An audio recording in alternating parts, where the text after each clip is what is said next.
another blogger, No Right Turn, did last week, and getting the information, presenting it, and putting all the original material up and saying to journalists, look, here's the story, have at it. So what is the story with consultant fees? Well, the government, of course, has a policy of capping civil service numbers.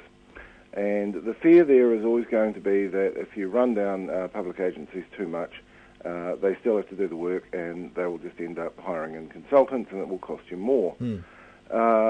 Keith has found that there's been some quite big jumps in the use of consultants. MAF tripled its spending on consultants to $12.5 million. Environment spent nearly a third of its budget on consultants. So it does appear that there is quite a surge in spending on private consultants. So on the one hand, cutting public servants, on the other, farming that work out. Yeah, but the key to this, as Keith has discovered, is that there's hardly any data on this. The little bit that he got is from 2010, that someone at Treasury managed to compile some numbers to basically have a look at whether this capping regime was even working. And they didn't have 30% of the core government administration expenditure in there for some reason. They defined a whole lot of government expenditure out. The big thing is that this was the last time this was done, in 2010. And basically, the government appears to have no idea whether this policy is costing it money or saving it money. But like schools, Russell, the market will decide how best to do this sort of stuff, well, right? I have to say it does look ideological, and this government does have an unfortunate habit of either ignoring or, in this case, not even gathering evidence about its policies. The Auckland Transport blog, late last week or over the weekend, had a great post about the numbers on National's roading program, which are terrible. They're incredibly efficient investments, and yet it's going ahead anyway. In the case of the public service capping, we don't know. The government doesn't know because no one's collecting the numbers. And also, like these public-private partnership school ideas, with this one being built out in Hobsonville, when pushed yesterday, Craig Foss asked whether or not it'll be done more efficiently or how much money will be saved. He couldn't say exactly how much money would be saved, but he said, just be assured that that we're doing the right thing here. Yeah. Don't you worry. You go back to whatever you were doing.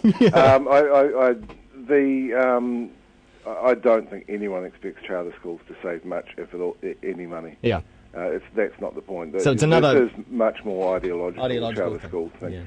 Basically, there is a belief that they will fill some gap that's not currently filled, that they will do better for children. The international evidence, that word again, is not that encouraging. Some charter schools do well.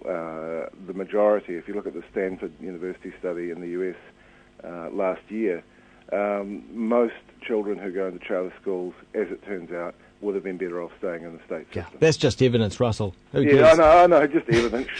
But anyway, I have to say congratulations to Keith for finding this, and he has a few people pointing him in the right direction for the next lot of OIAs. So if the government doesn't know how much it's spending on consultants, perhaps Keith Ing will. He will indeed know. What's happening on Media 7 this week? We're looking at corrections policy.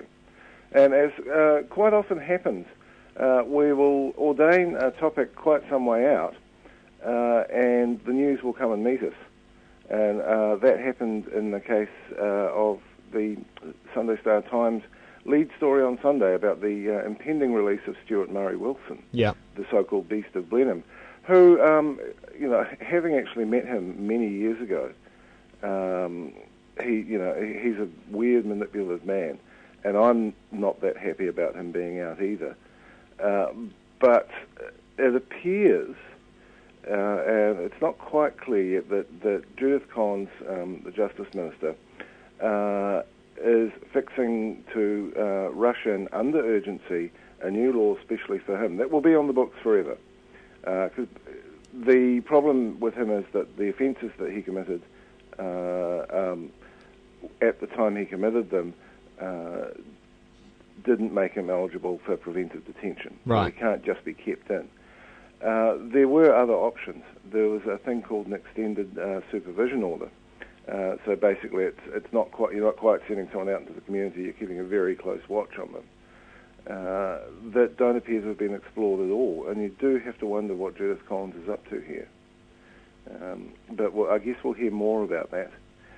But I also think that was a good example of the way that we in the media focus on the correction stories with sizzle, when really the bigger story is our correction system in general and how many people we send to jail, the fact that it doesn't work, and that it costs us so much.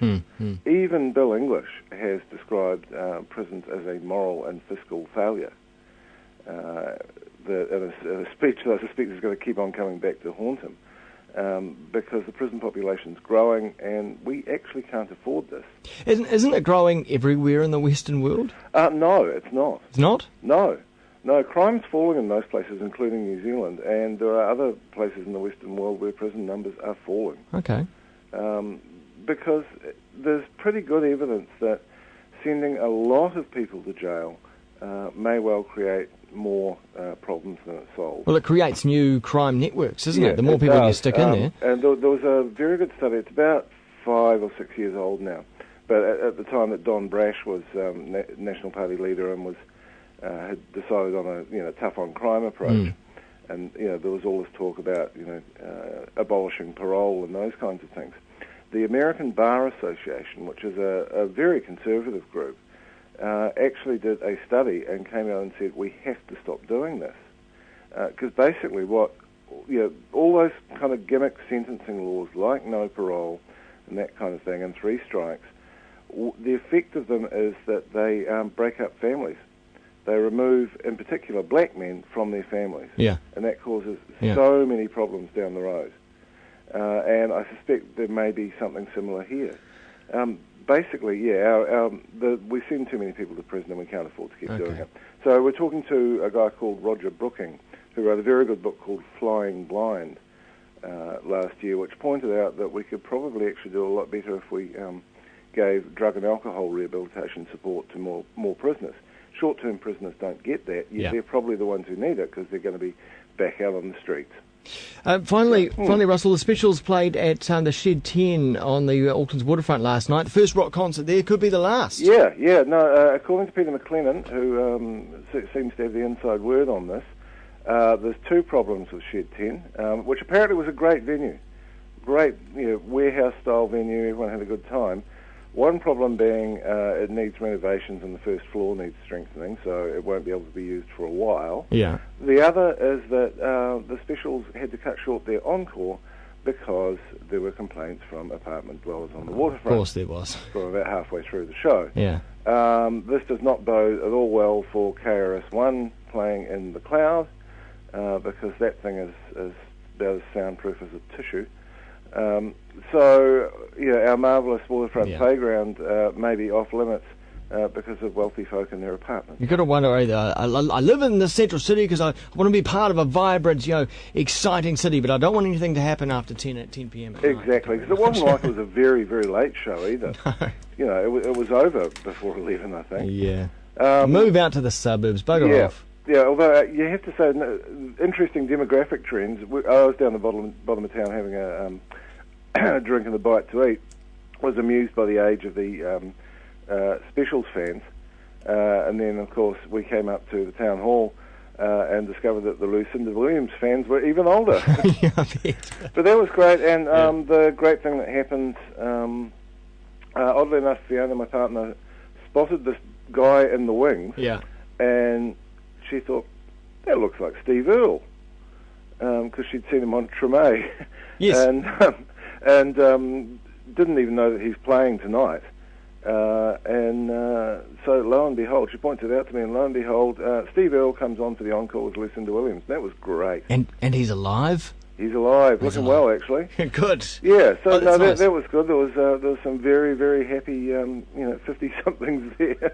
Good stuff, Russell. Thanks very much. Righto. Cheers. See ya. See ya. Russell Brown at publicaddress.net, the Media 7 Show, TVN.